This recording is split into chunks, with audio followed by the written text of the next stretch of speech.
मेरे प्यारे दर्शकों को दीपक चौरसिया का नमस्कार। मैं एक बार फिर हाजिर हूं न्यूज नेशन पर आपके सबसे पसंदीदा डिबेट शो देश की बहस के साथ। अटक से लेकर कटक और कश्मीर से लेकर कन्याकुमारी तक देश में जो सबसे बड़ा मुद्दा होता है उसमें हम आपकी राय जानकर चुनते हैं देश की बहस का विषय। बहस की दशा और दिशा भी आपके माध्यम से तय होती है। यही नहीं, शो में आप और हमारे एक्सपर्ट पैनल मंच को साझा करते हैं और देश में हो रही सबसे बड़ी हलचल पर बेबाकी से अपनी बात रखते हैं। तो आइए शुरू करें देश की बहस हमारे मेहमानों और माननीय जनता के साथ। आज आपने देश की बहस का जो मुद्दा तय किया है वो है हैदराबाद को निजाम कल्चर से मुक्त करेगी भाग्य लक्ष्मी।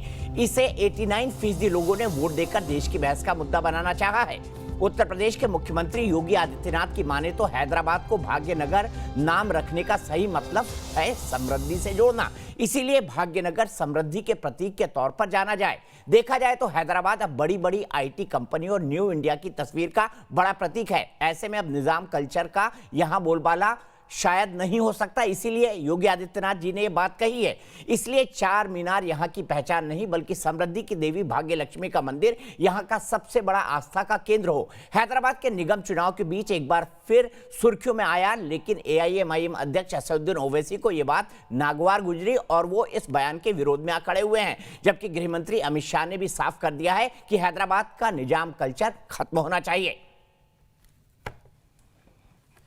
अगर इलाहाबाद प्रयागराज हो सकता है तो हैदराबाद भी भाग्यनगर फिर से बन सकता है। उत्तर प्रदेश के मुख्यमंत्री योगी आदित्यनाथ ने हैदराबाद का नाम भाग्यनगर किए जाने को लेकर एक बार फिर आवाज बुलंद कर दी है, जिसका समर्थन अखिल भारतीय अखाड़ा परिषद ने भी किया है। परिषद के अध्यक्ष महेंद्र नरेंद्र गिरी ने साफ कहा है कि इतिहास में कई शहरों के नामों का इस्लामीकरण किया गया था, लेकिन अब इसे बदलने का समय आ गया है। इस तरह का नाम बदलना भी चाहिए। अब शासन यहाँ पे भारतवर्ष का है और मुगलों का नहीं है, तो हैदराबाद को भाग्यनगर करने में ओवैसी की बुराई क्या हो रही है। गृह मंत्री अमित शाह ने भी निजाम कल्चर पर प्रहार कर इसे खत्म किए जाने का संकल्प किया है। मैं आपको हैदराबाद की जनता को भरोसा दिलाना चाहता हूँ कि हम हैदराबाद को नवाब निजाम कल्चर से मुक्त होकर एक मिनी इंडिया बने ऐसा शहर बनाने की दिशा में आगे बढ़ेंगे। जबकि एआईएमआईएम अध्यक्ष ओवैसी को ये बात रास नहीं आई। हर जगह नाम बदल देंगे। अरे तुम्हारा नाम बदल जाएगा मगर हैदराबाद का नाम नहीं बदलेगा इंशाअल्लाह। हालांकि 2 साल पहले 2018 में भी गृह मंत्री अमित शाह ठीक इसी तरह भाग्य लक्ष्मी मंदिर में पूजा अर्चना कर चुके हैं। जबकि यूपी के सीएम योगी आदित्यनाथ हैदराबाद को भाग्यनगर बनाए जाने की बात पिछले 2 साल से कर रहे हैं। अगर हैदराबाद को भाग्यनगर के रूप में बदलना है तो फिर मैं आह्वान करूंगा कि भारतीय जनता पार्टी की सरकार ला करके दिखाइए। खास बात यह है कि हैदराबाद को साइबर हब के नाम से पूरी दुनिया में ख्याति मिली हुई है और निजामों का दौर कब का पीछे छूट चुका है। जबकि इतिहासकार ये भी मानते हैं कि हैदराबाद दरअसल भाग्यनगर ही था। निजाम के विरुद्ध जो एक आंदोलन चला था, जिसमें आर्य समाज, हिंदू महासभा और बाकी राष्ट्रवादी संगठन थे और कांग्रेस के भी कार्यकर्ता बड़े पैमाने पर शामिल थे, उस पूरे आंदोलन का नाम ही भाग्यनगर सत्याग्रह था। तो मुझे लगता है कि माननीय मुख्यमंत्री योगी जी ने जो ये प्रश्न उठाया है वो बहुत ही प्रासंगिक प्रश्न है। देश की बहस में चर्चा है कि हैदराबाद को क्यों ना भारतीय संस्कृति के लिए जाना जाए और आईटी हब के तौर पर पहचान मिले। सवाल ये भी है कि क्या चार मीनार भारतीय संस्कृति का प्रतीक हो या फिर भाग्य लक्ष्मी मंदिर। क्या हैदराबाद का भाग्य निजाम कल्चर के बजाय न्यू इंडिया से नहीं जुड़ना चाहिए। तो देश की बहस में हमारा आज का सवाल इसी से जुड़ा है, हैदराबाद को निजाम कल्चर से क्या छुटकारा मिलना चाहिए। हमारा यह सवाल है। आप इसका जवाब हाँ या ना में दे सकते हैं। आप शो के दौरान इस मुद्दे पर अपनी राय हमारी वेबसाइट पर दे सकते हैं, हमारे मोबाइल ऐप पर जा सकते हैं, हमारा ट्विटर हैंडल आप जानते हैं @न्यूज नेशन टीवी और न्यूज नेशन के फेसबुक पेज पर भी आप जा सकते हैं। हम शो के दौरान ही आपके जवाब को भी दिखाएंगे। इसके साथ ही कार्यक्रम के दौरान आप अपनी राय या सवाल या सुझाव या अपना विचार हमें व्हाट्सएप पर 9711002266 पर भेज सकते हैं। बहस की शुरुआत करते हैं। मेरे साथ कई सारे खास मेहमान जुड़ गए हैं। मेरे साथ अपराजिता सारंगी जी हैं, मेंबर ऑफ पार्लियामेंट है, भारतीय जनता पार्टी की राष्ट्रीय स्पोक्सपर्सन है। मेरे साथ प्रोफेसर कपिल कुमार जी हैं, पॉलिटिकल एनालिस्ट हैं, साथ ही साथ जाने माने इतिहास के प्रोफेसर हैं। मेरे साथ विजय शंकर तिवारी जी हैं, स्पोक्सपर्सन है विश्व हिंदू परिषद के। मेरे साथ थोड़ी देर में मौलाना अली कादरी जुड़ेंगे, चेयरमैन है सीरतुल नबी स्वास एकेडमी हैदराबाद के, और सपोर्टर भी हैं वो AIMIM के अजमल खान साहब हैं। मेरे साथ AIMIM के स्पोक्सपर्सन हैं। मेरे साथ विवेक श्रीवास्तव जी हैं जो कि लेफ्ट के एक नेता है। सारंगी अपराजिता जी, सबसे पहले मैं आपके पास आना चाहूंगा। आप पर आरोप लग रहा है कि हैदराबाद के चुनाव में जानबूझकर आप ध्रुवीकरण की राजनीति कर रहे हैं, जानबूझकर इन चुनाव को हिंदू मुसलमान कर रहे हैं ताकि आपको डिवीजन के आधार पर वोट मिल सके। क्या सत्ताधारी पार्टी को शोभा देता है? यह आरोप आपके राजनीतिक विरोधी लगा रहे हैं। चुनाव हो रहे हैं दीपक जी, यह चुनाव भ्रष्ट TRS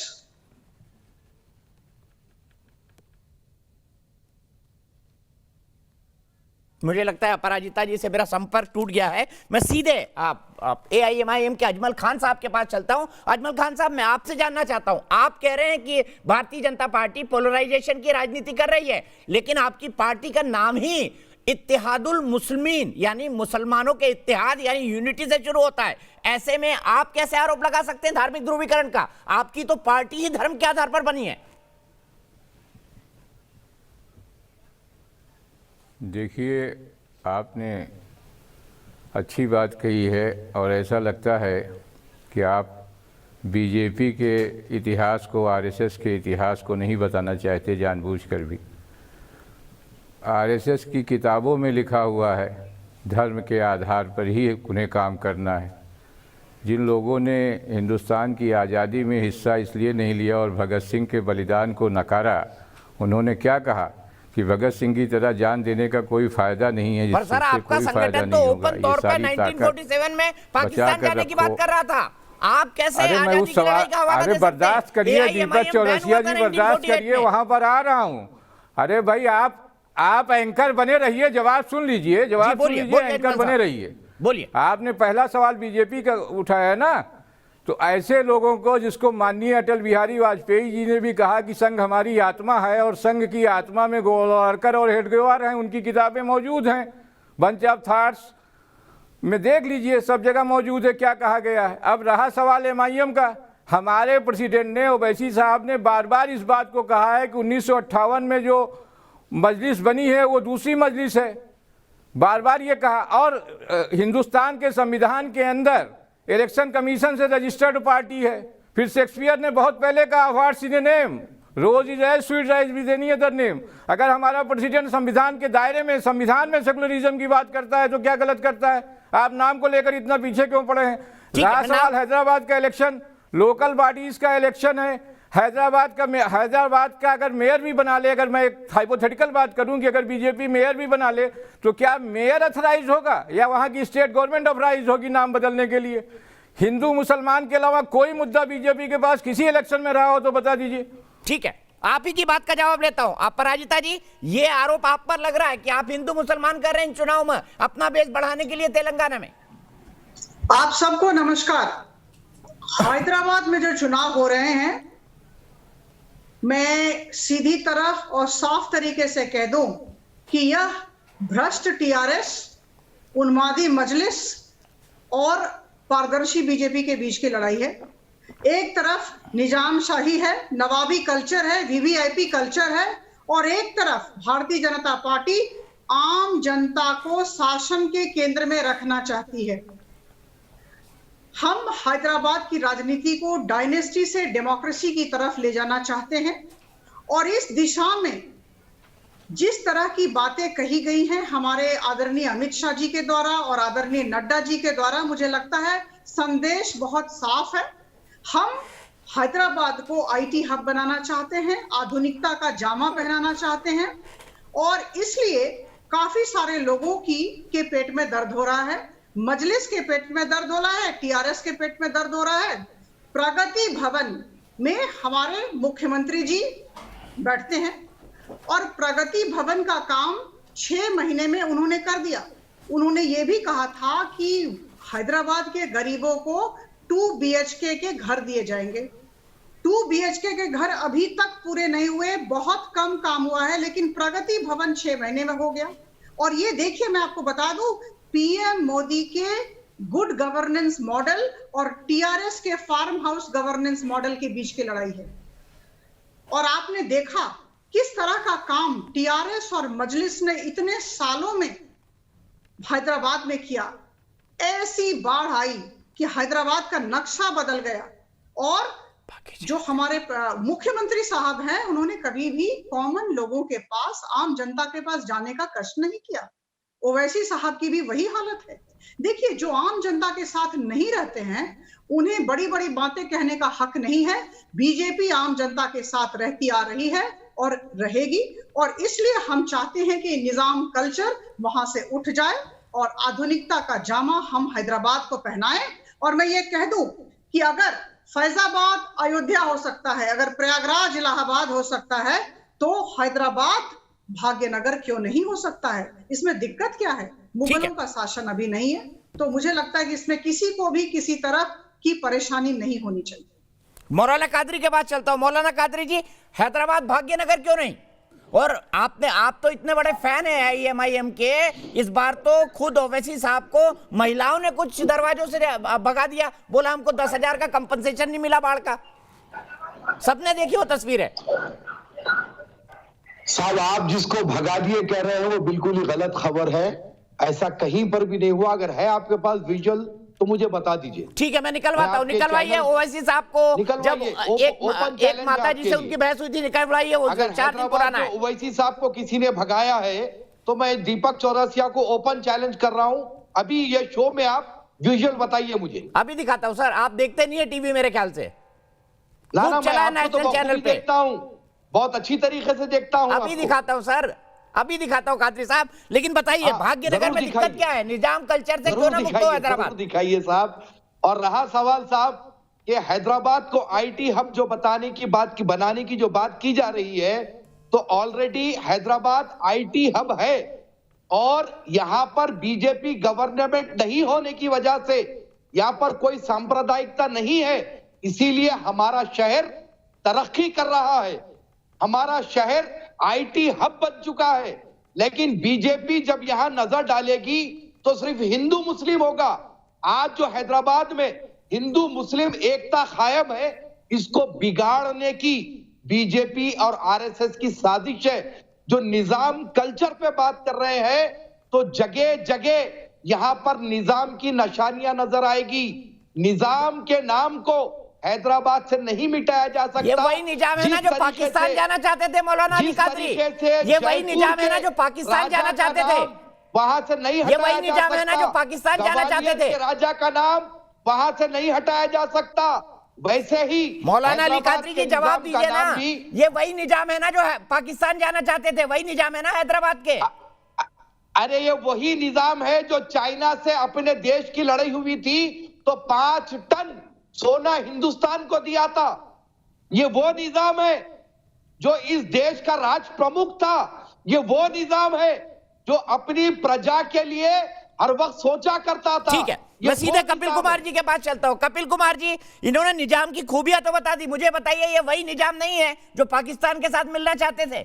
और अगर सरदार पटेल नहीं बीच में आते तो शायद चले भी जाते।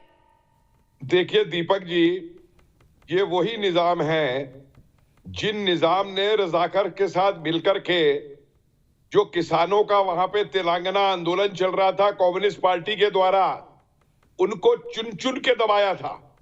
रजाकर के साथ मिलके और अंग्रेजों के साथ मिलके कम्युनिस्ट पार्टी के आंदोलन को चुन चुन के मारा था और चुन चुन के दबाया था।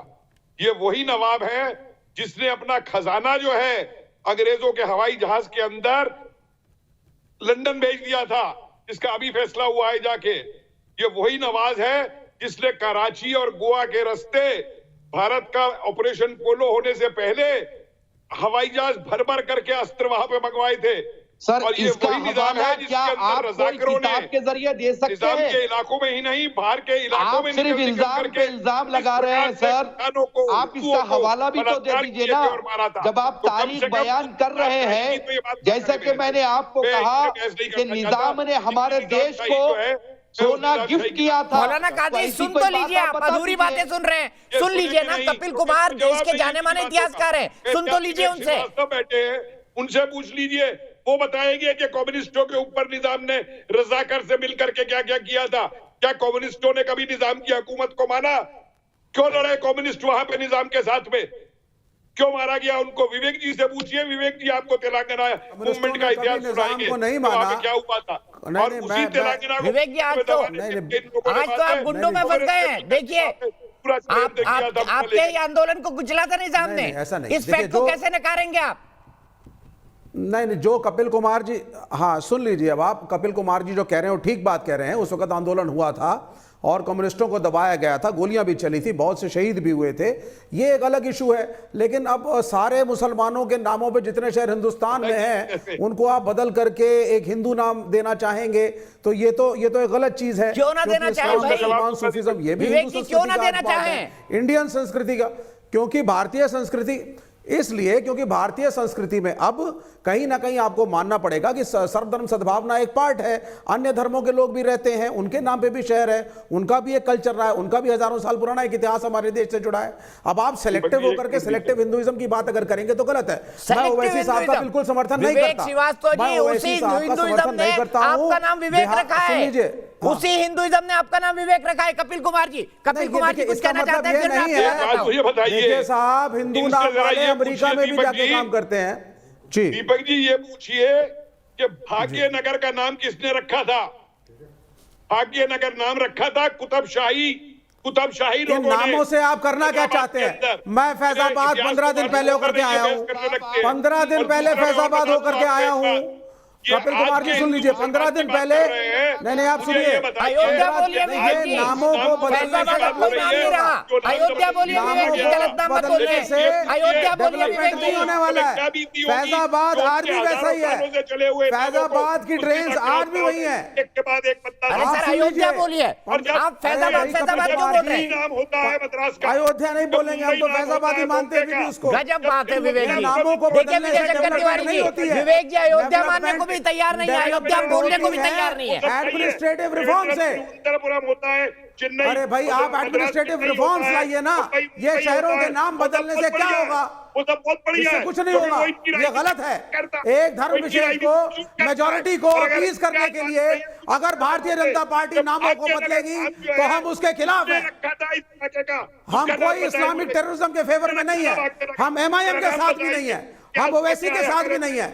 लेकिन ये देश का संविधान जो सेक्युलर है, इसमें आप इन शहरों के नाम बदल करके एक गलत मैसेज माइनॉरिटीज को दे रहे हैं। ठीक है कपिल जी, प्रोफेसर साहब एक मिनट रुकिए, विवेक जी एक मिनट रुकिए। कपिल दीप सचान कानपुर से मेरे साथ जुड़ गए, फिर विजय शंकर तिवारी जी। विजय शंकर तिवारी जी, विवेक जी फैजाबाद बोल रहे हैं, अयोध्या नहीं बोल रहे, इसको क्या कहेंगे इस टेंडेंसी को? लेकिन कपिल दीप सचान जी, क्या आपको लगता है हैदराबाद का नाम बदला जाना चाहिए? मैं वही कह रहा हूं। नहीं विजय जी एक मिनट रुक जाइए, कानपुर से मेरे दर्शक है। किसी भी शहर का नाम बदलने के लिए मुझे लगता है कि अथॉरिटीज को वहां की जनता से एक राय शुमारी करानी चाहिए, और वोटिंग कराते हैं तो एक नाम बदलने के लिए भी वोटिंग करा लें।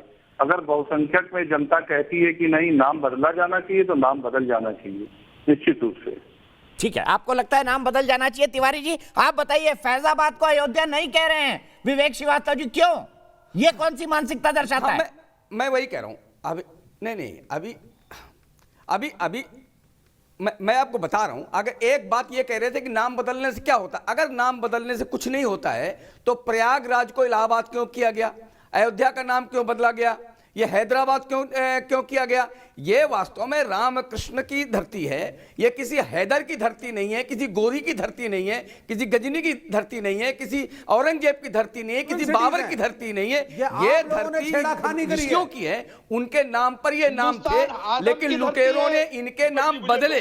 लेकिन दुर्भाग्य इस बात का है दीपक जी कि कासिम रिजवी की जो लेगेसी थी कि हैदराबाद को पाकिस्तान के साथ मिला देना चाहिए, वही लेगेसी अकबरुद्दीन के दादा को दी गई और इनके दादा उसी भाषा में बोलते रहे और उसी भाषा में बोलते हुए कांग्रेस की सरकार उस समय थी, विवेक जी, कांग्रेस की सरकार ने इनके दादा को अंदर इसलिए डाला था क्योंकि ये उस समय भी पाकिस्तान के साथ मिलने की बात कर रहे थे, आज भी उसी लेगेसी की बात कर रहे हैं, दूसरी सद्भाव की बात दूसरी सद्भाव की बात कर रहे हैं। अगर यही सद्भाव कश्मीर में था तो कश्मीर के हिंदू भाग कर क्यों आए? यही सद्भाव कैराना में था तो कैराना से हिंदू भाग कर क्यों गए? आप सद्भाव की बात करते हैं, रुक जाइए, आपके बीच में नहीं बोले थे। मैं सीधे अजमल खान जी के पास चलता हूँ। अजमल खान जी, भागने वाला आप ये दाग कैसे धो पाएंगे कि AIMIM जो संस्था बनी थी, जो एक धार्मिक संस्था थी, उसने लगातार पाकिस्तान जाने का फेवर किया। अब आप कह रहे हैं कि 1958 के बाद हमारी वो लीगेसी नहीं बची है, इसको कैसे इनकार किया जा सकता है? देखिए, दाग धोना दीपक चौरसिया जी आपका काम है, दाग कोई है नहीं, धोने की क्या जरूरत है। 1958 से ये पार्टी इलेक्शन कमीशन से रजिस्टर्ड है। आपको बड़ा शौक है तो जाइए इलेक्शन कमीशन जो ये कॉन्स्टिट्यूशनल अथॉरिटी है उससे कंप्लेन करिए। और 4 बार से लगातार हमारे सदर साहब वहाँ से MP का इलेक्शन जीत रहे हैं, उसके पहले उनके फादर जीत रहे थे। वहाँ के पब्लिक को वोट देने दीजिए ना, सब तय हो जाएगा। आप कैसे तय करेंगे? अगर इलेक्शन कमीशन को कोई ऑब्जेक्शन नहीं है और हमारे जो प्रेसिडेंट हैं उन्हें सबसे अच्छे सांसद होने का भी अवार्ड मिला है, तो आप लोग थोड़ी तय कर देंगे यहाँ टीवी स्टूडियो में बैठ के। अभी 4 तारीख को रिजल्ट आएगा, कल वोटिंग हो जाने दीजिए, तय कर देगी वहां की पब्लिक की क्या किसको चाहती है। ठीक है, अपराजिता जी के पास चलता हूं। अपराजिता जी, एक सेक्युलर देश में धर्म के आधार पर एक पार्टी का नाम कैसे हो सकता है? इसको कैसे जस्टिफाई करेंगे और हमारा कॉन्स्टिट्यूशन क्यों इसकी इजाजत देता है? देखिए, हम हिंदू और मुस्लिम के झगड़े की बात नहीं कर रहे हैं या हिंदू और मुस्लिम में किसी तरह का मनमुटाव हो, यह बीजेपी का लक्ष्य बिल्कुल नहीं है। बार बार आदरणीय अमित शाह जी ने कल कहा है कि हम समानता, भ्रातृत्व और सकारात्मकता का वातावरण बनाएंगे। जब हमारी सरकार आ जाएगी, हिंदू रहे या मुस्लिम रहे, सब लोग एक साथ रहेंगे और सबको सहयोग दिया जाएगा, मौके दिए जाएंगे। जैसा कि हमने कहा कि क्या क्या काम किया जाएगा वो बीजेपी के मैनिफेस्टो में है। हम विकास की राजनीति करते हैं, हम सब बंधुओं को ये बताना चाहते हैं और इसीलिए हम बार बार हर इलेक्शन जीत रहे हैं। हम विकास की राजनीति करते हैं, हम सकारात्मक राजनीति करते हैं, हम तुष्टीकरण की राजनीति नहीं करते हैं। इस दिशा में मैं कहना चाहूंगी, इलीगल इमिग्रेंट्स की भी बात है, इस पर बातचीत अभी नहीं हो रही है, लेकिन मुझे लगता है मैं आप सबका ध्यान आकर्षित करना चाहूंगी। करीबन 5 lakh illegal immigrants, Rohingyas, Bangladeshis हैं वहां पर इधर उधर। तो बात यह है कि अब तक भी वहां क्यों हैं, और अगर उन्हें हटाना है तो जैसा कि अमित शाह जी ने कहा, आवेदन कीजिए।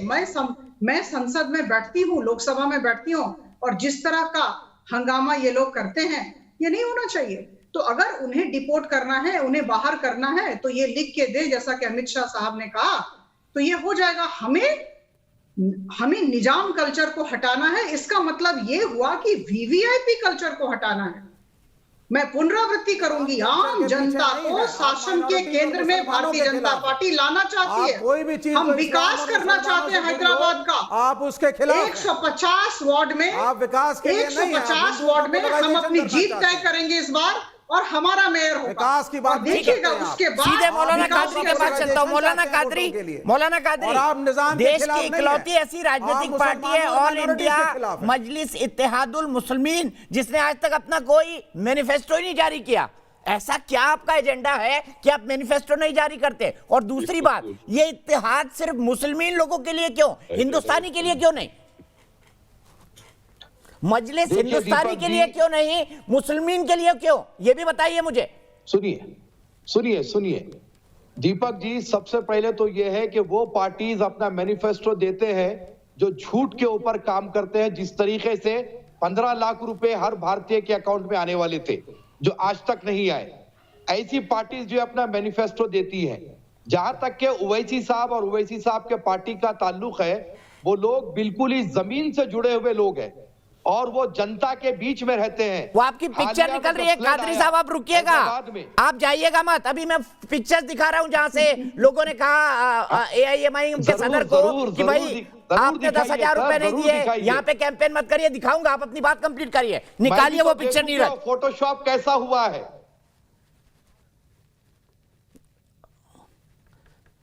सर कैमरा झूठ नहीं बोलता मौलाना कादरी, कैमरे पे है वो तस्वीरें, पूरे देश ने देखी है, हर नेशनल और स्टेट चैनल ने चलाई है, लेकिन आपने नहीं देखी। नाना साहब, मैंने बहुत खूब देखा है और आपको कह रहा हूं ना कि हालिया फ्लड में MIM ने जो काम किया है किसी पार्टी ने नहीं किया। TRS पावर में रहते हुए भी वो काम यहां पर नहीं किया जो MIM और उनके विधायकों ने किया है। अकबरुद्दीन ओवैसी दिन रात 24 आवर राउंड द क्लॉक वो काम कर रहे हैं। मौलाना कादरी, तस्वीरें दिखा रहा हूं आपको, देख सकता हूं, तस्वीरें दिखा रहा हूं, आप देख सकते हैं टेलीविजन पर, आने वाली है बस कुछ सेकंड में। ये देखिए, ये खाला है जिन्होंने बोला 10,000 रुपए नहीं मिले, आपने जो वादा किया था उनको। ये देखिए, ये तस्वीरें हैं और ये मुंह छिपा के जा रहे हैं ओवैसी साहब, मुंह घुमा के, माफ कीजिएगा साहब। अरे मेरे आप जो विजुअल बता रहे हैं उसमें तो फूलमाला पहनाई जा रही है। सर फूलमाला वो पहन के आए हैं, वो निकल कर जा रहे हैं निराश होके कि मेरे खिलाफ कोई कैसे खड़ा हो सकता है वॉल सिटी में। उनको 10,000 नहीं मिले हैं तो वो तो अपने सांसद से ही बोलेंगे ना, और किससे बोलेंगे? तो देखिए, प्रचार भी नहीं करने दे रहे। आप बोल रहे हैं कि ग्राउंड पे बहुत ज्यादा काम किया है। अपराजिता जी, बाढ़ में काम को लेकर ये जो विरोध हुआ है असदुद्दीन ओवैसी का, पहले ये पिक्चर को मार्फ बता रहे थे, फोटोशॉप बता रहे थे, अब ये कह रहे हैं सांसद को नहीं बोलेंगे तो किसको बोलेंगे? ये विरोध क्यों ओवैसी साहब का? नहीं, आपने बढ़ाने वाली बात की तो इसलिए मैंने कहा। सर सुनिए ना सर, पिक्चर चल रही है अभी। कादरी साहब, साँच को आँच नहीं, मैंने झूठ नहीं बोला था। ये देखिए चल रही है, सर घुमा के जा रहे हैं ओवैसी साहब। अरे अपराजिता जी बताइए, बाढ़ के क्या हालात थे वहां पर? अरे आप तो फोटो वीडियो देखकर भी गलत बयान करते हैं। आप दो बातें कहूंगी सर, ये तो हैदराबाद के फ्लड मैनेजमेंट को लेकर दो बातें कहना चाहूंगी। पहला ये जो मैंने कह दिया है, पुनरावृत्ति करूंगी कि जब इस तरह की बाढ़ आई जिसने हैदराबाद का नक्शा बदल दिया था, उस समय TRS के जो मुख्यमंत्री साहब हैं वो नहीं आए, हमारे जो ओवैसी साहब हैं ये भी 1 या 2 बार आए हैं, ज्यादा नहीं आए। हमारे जो मैडम दिन रात स्टेट होम मिनिस्टर पानी में भी ओवैसी साहब ठहरे हुए थे, वहां गए हैं। अगर आप बोलेंगे तो आपके व्हाट्सएप पर मैं अभी फोटो भेजता हूं। ये पहली बात हुई। 3 फीट पानी में मेरी बात सुने, ओवैसी साहब जनता के बीच में थे। 10,000 रुपए राज्य सरकार की तरफ से लोगों को दिए गए, एक तो हुआ, बहुत लोगों को मिला नहीं, कार्यान्वयन में बहुत दिक्कतें आई हैं, सबको नहीं मिला, और जो भी मिला लोग कहते हैं कि आधा से ज्यादा जो पैसे थे, 10,000 रुपए की जो बात हुई है, वो TRS के लोगों ने, मजलिस को लोगों ने खा लिए, और ये सारे सबूत हमारे पास हैं।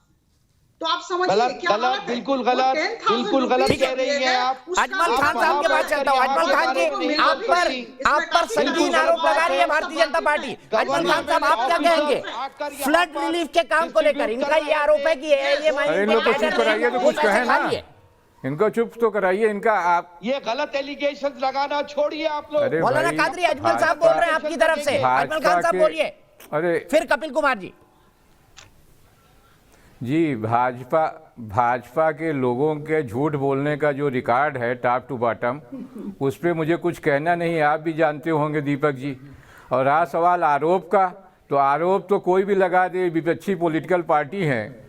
हाँ, इनके सारे शीर्षस्थ नेता वहाँ कॉर्पोरेशन के चुनाव में मौजूद थे, किसी न किसी तरह का आरोप लगाएंगे ही। अगर यही है तो सेंटर में इनकी गवर्नमेंट है, एक इंक्वायरी बैठाएं, पता कर लें कि किसने पैसे खाए हैं। वो ये करेंगे नहीं, झूठ बोलना इनके कल्चर में शामिल है। पूरे भाजपा के टॉप टू बॉटम नेता झूठी तो बोलते हैं, और क्या करते हैं। और इसीलिए हम एक पर एक राज्य जीतते जा रहे हैं, और इसलिए हम जीतते जा रहे हैं।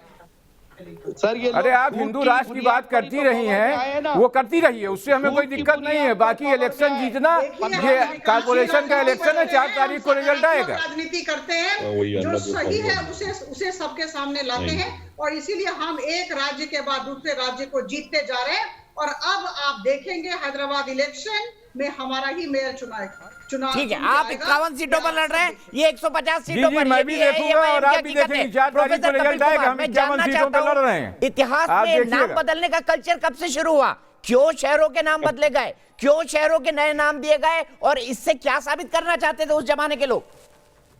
देखिए, हर आक्रांता ने शहरों के नाम बदले, और शहरों के नाम बदलने के पीछे एक बहुत बड़ा कारण यह था कि उन शहरों की जो प्राचीनतम सभ्यता है उसको खत्म करना, कि लोग वहां के भूल जाएं कि इन शहरों के नाम ये कभी रहे, वहां के धर्म के परिवर्तन वहां पे तलवार के ऊपर कराए जाने, ये सारे कारण रहे। लेकिन मैं एक चीज यहाँ पे कहना चाहूंगा कि मेरे लिए शहर के नाम से ज्यादा महत्वपूर्ण ये है कि जो कुछ लोगों ने, मैं सारे हैदराबाद की बात नहीं कर रहा, लेकिन कुछ लोगों ने वहां पे जो एक देश विरोधी मानसिकता को जन्म देके वही काम कर रहे हैं जो जिन्ना ने 47 दफे से किया था, कि वो बिहार में भी जाके सीमांत प्रदेश में धर्म के नाम पे चुनाव लड़ते हैं। क्या वो सांप्रदायिकता नहीं है? उस मानसिकता को खत्म किया जाना है।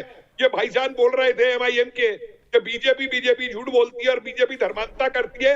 अरे आपका तो नाम ही मुसलमान है, आपका तो नाम ही मुसलमान है। और आप लोग धर्म के ऊपर ओवैसी साहब के भाई के भाषण उठा के देख लीजिए, क्या बोलता है? हमें 10 मिनट सारे हिंदुओं को खत्म कर देंगे। जब तक के राम अयोध्या का मसला नहीं उठाया, वो भी तो धर्म के नाम पर आज गवर्नमेंट में है। उस मानसिकता का देश में अंत होना चाहिए और अंत और होके रहेगा। 2024 का इश्यू भी तैयार कर चुके हैं। ये बात एक और याद रखिए कि ये कम्युनिस्ट जो आज इनका सेक्युलरिज्म के नाम साथ देते हैं ना, ये भूल जाते हैं कि इराक में, ईरान में, सीरिया में इन कट्टरवादियों ने सबसे पहले कम्युनिस्टों का ही खात्मा किया है। इसका इतिहास ये बताता है। बीजेपी ने तो जो है पाकिस्तान नहीं, मौलाना कादरी जी, करते हुए मौलाना कादरी जी सुनिए ना, आपने तो नाम ही पार्टी का धर्म के आधार पर रखा हुआ है, इसको कैसे डिफेंड करेंगे? मौलाना कादरी ये तो बता दीजिए ना, इत्तेहादे मुस्लिमीन क्यों, इत्तेहादे हिंदुस्तानी क्यों नहीं, इत्तेहादे भारतीय क्यों नहीं, इत्तेहादे कौम क्यों नहीं? क्यों सेना, क्यों शिव का नाम क्यों आया, सेना का नाम क्यों आया, शिव सेना क्यों रखा गया, भारतीय सेना रखना था? अरे भाई शिव की सेना है, उनसे भी पूछ लीजिए ना। अरे शिव तो शक्ति का प्रतीक है भाई, शिव तो शक्ति का प्रतीक है। मुस्लिमीन और शिव में बहुत अंतर है। विजय शंकर तिवारी जी, है अंतर या नहीं? मौलाना कादरी समझ पाएंगे इस अंतर को? मुस्लिमीन यूनिटी का प्रतीक है। नहीं, देखो दीपक जी, ये कादरी साहब हों या कोई हो, इनको एक बात तो स्वीकार करनी पड़ेगी कि इनकी पार्टी का नाम मुसलमानों पर है, और इनके जितने भी कैंडिडेट ये खड़ा करते हैं देश में, चाहे बिहार में, चाहे मुंबई में, चाहे हैदराबाद में, चाहे बंगाल में, ये केवल वहीं खड़ा करते हैं जहां मुसलमानों की संख्या ज्यादा है। अगर ये वास्तव में बड़ी बड़ी बातें करते हैं, हिंदू मुस्लिम की बातें करते हैं, तो ये वहां क्यों नहीं खड़ी करते जहां पर सब लोग समान रूप से रहते हैं? केवल वहीं करते हैं जहां पर मुसलमानों की आबादी ज्यादा है। और सबसे बड़ी बात है कि जो कासिम रिजवी जो भाषा बोलते थे, वही भाषा आज ओवैसी साहब बोलते हैं कि नहीं बोलते हैं? यानी जो लोग यहाँ के पूर्वजों को नहीं मान सकते, यहाँ के पुरियों को नहीं मान सकते, यहाँ के वैदिक नामों को नहीं मान सकते, उन पर आकर देश विश्वास करे तो कैसे करे?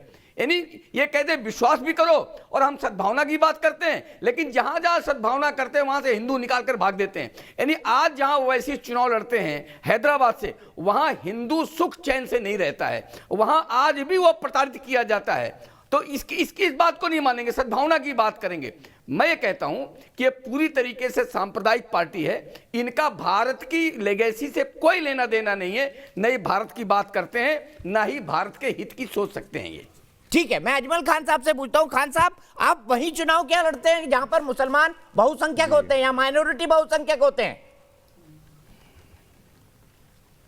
बीजेपी को फायदा पहुंचाने के लिए, आपके पास आता हूं एक जिला है कि वोट पोलराइज हो। मैं बीच में नहीं बोला था ना, आप आराम से विवेक जी, अजमल साहब को बोलने दीजिए ना प्लीज। विवेक भाई, मैं आपके पास आऊंगा, अजमल साहब को बोलने दीजिए भाई। सुन लो, बाकी ज्ञान मालूम है सबका मुझे। साहब जी ये सुन लीजिए आप जरा। अरे हम नहीं सुनेंगे, हमसे सवाल किया गया, उसका जवाब दे रहा हूं, चुप बैठो थोड़ी देर। बोलिए अजमल साहब। हाँ दीपक जी सुनिए, प्रतापगढ़ में 2019 में बाई इलेक्शन हुआ। प्रतापगढ़ यूपी का एक जिला है, उसकी सदर सीट पे प्रतापगढ़ में 12% मुसलमान रहते हैं। वहाँ से MIM इलेक्शन लड़ी और तीसरे नंबर पे आई। समझे आप देख लीजिए यूपी इलेक्शन कमीशन का रिकॉर्ड। तो पहली बात तो ये एलिगेशन गलत है। अभी कल ही कर्नाटक के एक मिनिस्टर साहब हैं पंचायती राज, KS ईश्वरप्पा, उन्होंने कहा है बीजेपी किसी मुस्लिम कैंडिडेट को टिकट नहीं देगी। बिहार के ही एक MLA महोदय हैं, उन्होंने क्या कहा है? उन्होंने कहा है ये मजहब सिखाता है आपस में बैर करना, उसे भी सुन लीजिए। और अगर आप कहिए तो योगी जी से लेके 1992 में जो ऋतुम्भरा से लेके साध्वी ऋतुम्भरा से होते हैं, सारे लोगों के स्टेटमेंट वापस बता दूंगा आपको। कब्रिस्तान, पाकिस्तान, पान, सब अजमल साहब ये बात कह रहे हैं। आपके MLA तो हिंदुस्तान बोलने से भी कतराते हैं, कैसे डिफेंड कर पाएंगे? आपके MLA तो बिहार विधानसभा में बोलते हैं हिंदुस्तान नहीं बोलूंगा, जहां की खाते हैं वहां का नाम लेने से आपत्ति क्यों? देखिए दीपक जी, आप सवाल करिए, भाजपा के प्रवक्ता मत बनिए। सर मैं तो सवाल कर रहा हूं और बड़े अदब से कर रहा हूं। संविधान में शेड्यूल में शपथ लिखी हुई है। आपको भी मैं उतने ही अदब से कह रहा हूं। पहली लाइन संविधान की पढ़िए, Bharat, India that is Bharat, और वो शेड्यूल में शपथ लिखी हुई है MLA की, MP की, गवर्नर की, उसको पढ़ लीजिए। भारत के नाम पर शपथ लिए स्पीकर से परमिशन लेकर, उसको आप लोग एजेंडा बना रहे हैं, शर्म नहीं आती? नहीं सर, जो जिसको हिंदुस्तान का नाम लेने में शर्म आए, मैं तो कहता हूं शर्म उसको आनी चाहिए, मुझे नहीं। अरे भाई, हिंदुस्तान, भारत लिखा है संविधान में, चेंज करवाओ ना कि हिंदुस्तान के नाम पे शपथ होगी। कमाल करते हो। जो पढ़ना था वो तो हिंदुस्तान पढ़ना था ना, उर्दू में शपथ लेना चाहते थे वो। ये तो आप ही की जबान है जो हिंदुस्तान कहती है। अरे भाई, कोई गलत अगर लिख दे, अगर उसको सही करके पढ़ दिया जाए, उस पर भी एतराज है आपको? अच्छा ठीक है, मैं अपराजिता जी के पास चलता हूं। अपराजिता जी बताइए, क्या हिंदुस्तान शब्द बोलने में कोई आपत्ति होनी चाहिए? विजय शंकर तिवारी जी, तर्जुमा आप उर्दू करते हैं, लेकिन भारत का तर्जुमा हिंदुस्तान क्यों नहीं करते हैं? तो हिंदुस्तान शब्द मैं ये कहता हूँ, तर्जुमा नहीं होता भाई। इलाहाबाद बोलना चाहते हैं, प्रयागराज की जगह बोलना चाहते हैं, अयोध्या की जगह, भागनगर की जगह आप बोलना चाहते हैं हैदराबाद, तो भारत की जगह हिंदुस्तान क्यों नहीं बोलना चाहते आप? क्या शर्म है आपको? बोलिए अपराजिता जी। क्योंकि हिंदू लगाया हिंदू बोलना नहीं चाहते, भाई भाई की बात करना चाहते हैं, दोनों एक साथ तो चलेंगे ना। व्यवहार करें, जहां का नमक खाते हैं उस तरह का ही व्यवहार करें, उस देश के प्रति, उस राष्ट्र के प्रति। मुझे लगता है नहीं, सारे देश के प्रति आपका एहसान नहीं है, वो बात करिए। नमक आपका नहीं खाते, जितना देश आपका है उतना मेरा भी है। गलत बात, यही नफरत फैलाने का काम है। आवश्यकता नहीं है कि कौन नमक खाता है, कौन नमक नहीं खाता है। भाई भारतीय जनता पार्टी का सर्टिफिकेट नहीं चाहिए किसी को, कौन देशद्रोही है, कौन देशभक्त, अपना सर्टिफिकेट अपने पास रहिए। हाँ, गर्व से क्या करना? अरे भैया, डेवलपमेंट की पॉलिटिक्स कर लो। कल टाइम्स ऑफ इंडिया में आ गया है कि भारत की इकोनॉमी रिसेशन में चली गई। तुम करो गर्व, 6 साल जो लूटा है देश को। डेवलपमेंट की बात मत करना, शहरों को सुधारना मत, फैजाबाद को बना दो अयोध्या, फैजाबाद को बना दो अयोध्या, और ड्रेन वहीं की वहीं गलत। मजलिस लूज कर रही है। हैदराबाद इलेक्शन के अंदर आप जो है कम्युनल रंग भर रही हैं, हिंदुओं को आप डरा रही हैं, आप हिंदुओं को डरा रहे हैं, और आप ये बोलना चाहते हैं कि मुसलमानों का शासन इस देश में हो जाएगा, इसलिए 85% हिंदू 15% मुसलमानों से डरे, हिंदू वोट पोलराइज हो और आपको फायदा हो। ये है आपकी नीति। आपकी नीति कोई डेवलपमेंट नहीं है। पर विवेक जी मुझे बताइए, किसी को हिंदुस्तान बोलने से आपत्ति क्यों होनी चाहिए? विवेक जी मुझे बताइए, इस बात का जवाब दीजिए, किसी को हिंदुस्तान बोलने से आपत्ति क्यों होनी चाहिए? सुन लीजिए, बिल्कुल नहीं होनी चाहिए आपत्ति। हिंदुस्तान बोलने से किसी को आपत्ति नहीं थी, लेकिन भारतीय जनता पार्टी हिंदुस्तान शब्द इस्तेमाल करके हिंदू राष्ट्र इसको घोषित करना चाहती है, इसलिए आपत्ति बनती है। ये बोले सेक्युलर देश है, हिंदू राष्ट्र गलत कॉन्सेप्ट। शांतनु, क्या बीजेपी ऐसा करना चाहती है? शांतनु गुप्ता जी जुड़ गए मेरे साथ, पॉलिटिकल एनालिस्ट। शांतनु बताइए। बीजेपी बिल्कुल कम्युनल सदियों से इस्तेमाल हो रहा है। जैसा आपने कहा उर्दू जबान का शब्द है वो, कल इनको कोई बताएगा कि भारत कहाँ से आया है, महाभारत में चंद्रवंश के प्रतापी राजा से भारत का नाम आया है। जब इनको भारत नाम का इतिहास पता लगेगा तो भारत में कहना बंद कर देंगे। रोड वही टूटी, प्रॉब्लम हिंदुस्तान वही गंदी, आज नाम बदलने से नाम का ज्ञान दिला दिया कि हिंदुस्तान नाम बदलने से विकास नहीं होता है। कल को अपनी ज्ञान बता देगा कि भारत शब्द तो महाभारत के चक्रवर्ती चंद्रवंशी राजा। आप बोल दीजिए ना, ये देश सेक्युलर है और हिंदू राष्ट्र कभी नहीं बनेगा। आप बोलिए इसको, आप बोलिए सर्वधर्म सद्भावना इस देश में होगी। आप बोलिए ये हिंदू राष्ट्र नहीं है, आप बोलिए हिंदू राष्ट्र कभी नहीं बनेगा। आप बोलिए अम्बेडकर का कॉन्स्टिट्यूशन सर्वोपरि रहेगा। विजय शंकर तिवारी जी, बनाने की जरूरत नहीं है, कुछ नहीं है, अपनी लॉजिक अपने पास रखो। स्वीकार करें ना स्वीकार करें, भारत हिंदू राष्ट्र है।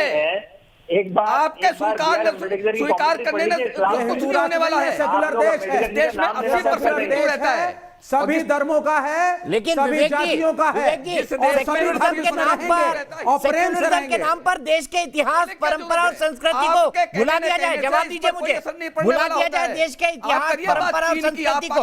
आज प्रधानमंत्री काशी गए, आपने कभी पढ़ा है काशी दुनिया का सबसे पुराना बसा हुआ शहर है?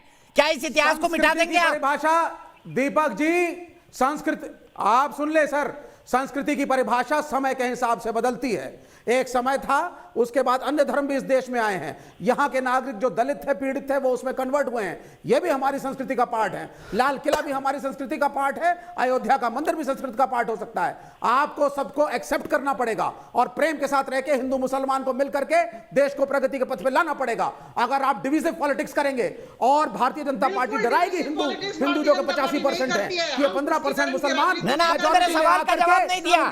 क्या आप सेक्युलरिज्म के नाम पर इस इतिहास को मिटा देंगे कि काशी दुनिया का सबसे पुराना बसा हुआ शहर है, इतिहास से भी प्राचीन? क्या मिटा देंगे इसको सेक्युलरिज्म के नाम पे? बताइए। सुन लीजिए उत्तर, सुन लीजिए उत्तर, सुन लीजिए। प्रोफेसर कपिल कुमार मुझे करेक्ट करें अगर मैं गलत हूं तो। जब बाबर हिंदुस्तान में आया तो पहला राजा जिसको उसने हराया दिल्ली का, वो लोधी था। लोधी खानदान। उससे क्या फर्क पड़ता है? मैं आपसे काशी का सवाल पूछ रहा हूँ, लोधी पर मत जाइए। आप मुझे बताइए, क्या आप सेक्युलरिज्म के नाम पर इस इतिहास को मिटा देंगे कि काशी दुनिया का सबसे पुराना बसा हुआ शहर है, इतिहास से भी पुराना? इसका जवाब क्यों नहीं दे रहे आप? मैं वो भी बोलूंगा, मैं वो भी बोलूंगा। आप 2 मिनट सुनिए मुझे और लोगों को, दर्शकों को भी ये ज्ञान दीजिए। लोधी को 2 मुसलमान राजा आपस में लड़े, बाबर ने दिल्ली की सल्तनत को पे कब्जा किया। उसके बाद लोधी राजा का भाई जाकर के राणा सांगा से मिला और हिंदू और मुसलमान मिलकर के बाबर से लड़े। हारे या जीते ये अलग बात है, ये देश की संस्कृति है और बाबर के समय की है। तो सिर्फ बाबर को ला करके ये बरगलाएं मत इतिहासकारों की जरूरत नहीं है। हम झूठे इतिहासकारों इतिहास है, हमारे पास जाके पढ़िए। हजारों लोधी गार्डन जो दिल्ली में है उसको देखिए और इसके ऊपर मैंने डॉक्यूमेंट्री बनाई है। ज्ञान लेने की जरूरत नहीं हमको। मुझे सुनिए, मल्टी टैलेंटेड है विवेक जी, मल्टी टैलेंटेड है, डॉक्यूमेंट्री भी बनाते हैं। गजब काशी विश्वनाथ, अगर काशी विश्वनाथ इस देश की संस्कृति है तो लोधी गार्डन भी देश की संस्कृति है। यहीं आ जाते हैं आप, यहीं पर आ जाते हैं। किला भी देश की संस्कृति। लोधी गार्डन कितने साल पुराना है और काशी कितने साल पुराना है? अब आपकी जबान पे ताला लग जाएगा। काशी कितने साल पुराना है? विवेक श्रीवास्तव जी जवाब दीजिए, जवाब दीजिए, कितने साल पुराना है? फिर शांतनु गुप्ता, कार यूज करना बंद करो, फिर रथवे घूमो। अगर आप प्रगति नहीं चाहते हैं, अरे तो सर रामायण में तो विमान उड़ा दिया था, आपको पता नहीं विवेक श्रीवास्तव जी? मत यूज करिए। आपकी लेफ्ट की संस्कृति उधार की है। शांतनु गुप्ता जी बताइए, लेफ्ट की संस्कृति उधार किया नहीं चाहता। माइथोलॉजी को मैं नहीं मानता, मैं विज्ञान को मानता हूं। माइथोलॉजी नहीं मानता, मैं विज्ञान को मानता हूं।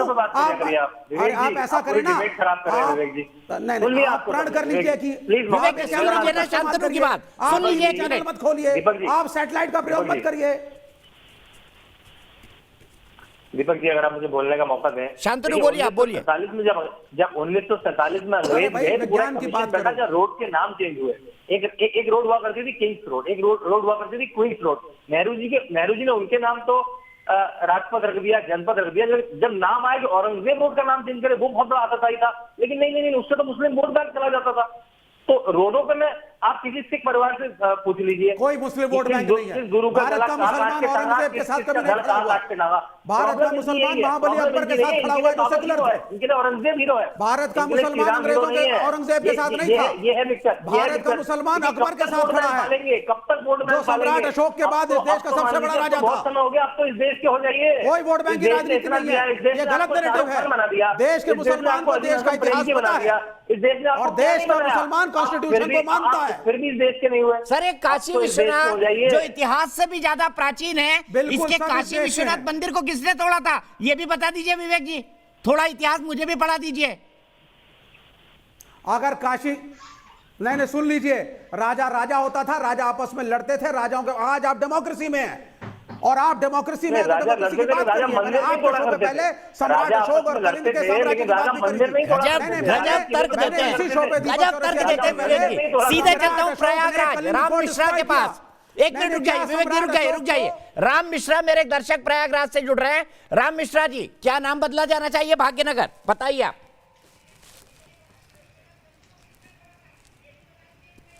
सर बिल्कुल नाम बिल्कुल बदला जाना चाहिए, क्योंकि हमारी जो प्राचीनतम सभ्यता है और हमारे जो अध्यात्म है, सांस्कृतिक धरोहर है, और यहाँ से आध्यात्मिक उपदेश पूरे दुनिया में गए हैं। और आप जो ये कह रहे हैं, मैं अभी बड़ी देर से सुन रहा हूँ कि क्या नाम बदल देने से विकास होता है, तो इनको ये विकास देखने के लिए प्रयागराज आना चाहिए। क्या नाम बदलने से विकास हुआ है ये देखेंगे तो इनके समझ में नहीं आएगा। आध्यात्मिक धरोहर इतना बड़ा कुंभ यहाँ लगता था, एक बार नाम बदलने से इतनी बड़ी आध्यात्मिक धरोहर में तुरंत एयरपोर्ट बन जाता है, स्मार्ट सिटी के सारे डेवलपमेंट के काम शुरू हो जाते हैं। करोड़ों की संख्या में जहां वर्षों से लोग आते रहे हो प्रयागराज, और वहां पर कभी किसी ने ध्यान नहीं दिया इस आध्यात्मिक संपदा की कि लोग विदेशों से आकर के यहाँ अपने पूर्वजों की अस्थियां प्रवाहित करते हैं। इसके बाद आप अयोध्या की बात कर लीजिए। आज अयोध्या में चाहे हिंदू हो चाहे मुसलमान हो, किसी को भी किसी प्रकार की आपत्ति नहीं है। नए नए स्कोप वहां पर खुल रहे हैं, नई नई चीजें खुल रही हैं। और सबसे बड़ी बात कि हम अपने बच्चों को जब बताते हैं, हमारी संख्या तो भारतवर्ष में ज्यादा है, हिंदुस्तान या हिंदू राष्ट्र की पता नहीं क्यों ये बात हो रही है, मेरे समझ में नहीं आ रहा है। फिर भी अगर आप एक सेकुलरिज्म की बात करते हो तो करिए, मगर हमारी संख्या ज्यादा है। हम अपने बच्चों को जब बताते हैं कि भगवान श्री राम अयोध्या में पैदा हुए थे, तो पूछते हैं अयोध्या कहाँ है, तो हम कहते हैं फैजाबाद में है। तो क्या इस तरीके का ये ट्रेंड होना चाहिए, क्या ये चलन होना चाहिए?